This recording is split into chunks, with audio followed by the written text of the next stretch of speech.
you see us dancing, just leave us. Omusajja Yesu kye yatukolera kikulu. What the man Jesus did for us was so great. Bayibuli entegeeza. The Bible tells me Abantu bange bazikirira. my people perish Olw'okubula okumanya. because of lack of knowledge. Abantu batambulira mu butamanya. As you walk in ignorance, Balowooza bali katuufu. people think they are on the right Naye track. Yesu yatutaasa nnyo. But Jesus saved us alone. Waliwo ekyawandiikibwa ekigamba There's a scripture that says nti abampi that the short tebatuukanga mu maaso ga Mukama. do not approach before the presence of Abalina God. emikono emiwanvu Those with long arms tebatuukanga mu maaso ga do not Mukama. go before the presence of God. Oba olina ennyindo ennene If you have a big nose, ng'ey'abateeso like for a trace oba or ey'Abaganda the Wakanda, tatuukanga mu maaso ga do not go Mukama. before God. Naye Katonda bwe yatutunuulira Look at us. ng'abamu bwe bati abamu bwe bati abalala bwe bati nga tetuyinza kwetuusa n'atuwa omwana. Kaakati waliwo bantunuulira wano ne ŋŋamba Now listen, and I say, omutunuulira bw'ati ng'ali bw'ati you look at the height is short. n'ogamba nti ekyawandiikibwa kigambye You say the scripture says nti oyo ali bw'ati that is short. tatuukanga mu maaso ga You Mukama. never go before the presence of Ogamba God. oyo yandituusa atya? I say, how Naye Yesu yeebazibwe yatusaasira. Who forgave us? Oba oli mumpi Whether you're short, oba oli muwanvu whether you're tall, oba ennyindo nnene whether you have a big nose, oba amagulu whether mawanvu, you have long fenna arms, tutuuka eri Mukama we kitaffe can go before the presence of okuyita God mu linnya lyaye.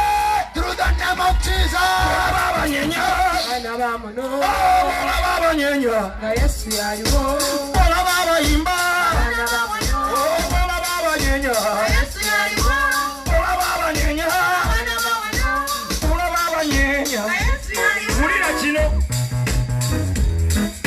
Bw'oyonoonanga Whenever you could sin, ng'oteekwa okusitula endiga, you have to carry a ship. ky'oba olaba bw'ojja mu mawanga agamu That's why you go to some cultures, tebalunda ndiga. they don't carry a folk Bwe lamb. wayonoonanga Whenever you could sin, ng'ositula endigayo, you carry your lamb akabonero akakakasa as a sign nti wayonoona to show that you sin. ng'ositula eddigalyo, You carry your lamb ate nga liriko obukwakulizo. with some conditions. You Oteekwa okuleeta endiga have to bring a lamb nga si ntaakule, without any oteekwa tag, oleeta endiga bring a nga lamb si nkadde, without being oteekwa old, oleeta endiga bring a nga sheep, teryafa maaso, which never oteekwa dies. oleeta endiga bring a sheep, ng'etuukiridde. which is right. N'alyoka okukumba eddigalyo Then you move with the lamb, n'ogenda ewa kabona you go to the priest, n'alisala and then he cuts it. n'aliggyamu omusaayi n'aguyiwa ku gwe.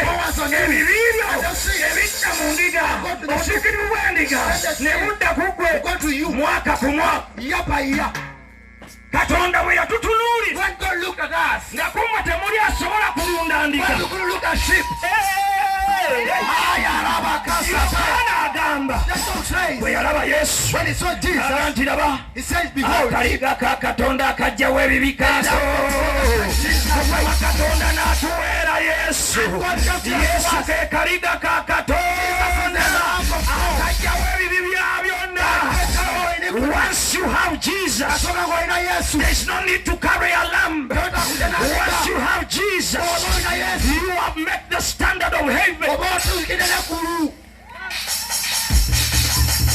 Bw'omulaba tuleekaana, once you see us shouting, bye tuleekaana bya nsonga. we are shouting for a purpose. Waliwo atambula. Mukama yeebazibwe. Praise the Lord. Nsanyusa obalaba. I'm happy to see you people. Nze Kalyango, It's Kalyango. wano weewaffe One Way Christian Church. This is our One Way Christian Church. Mbaaniriza mwenna mu linnya lya Yesu. I welcome in the name of Jesus. Abayimbi, abaweereza ba Mukama, Servants of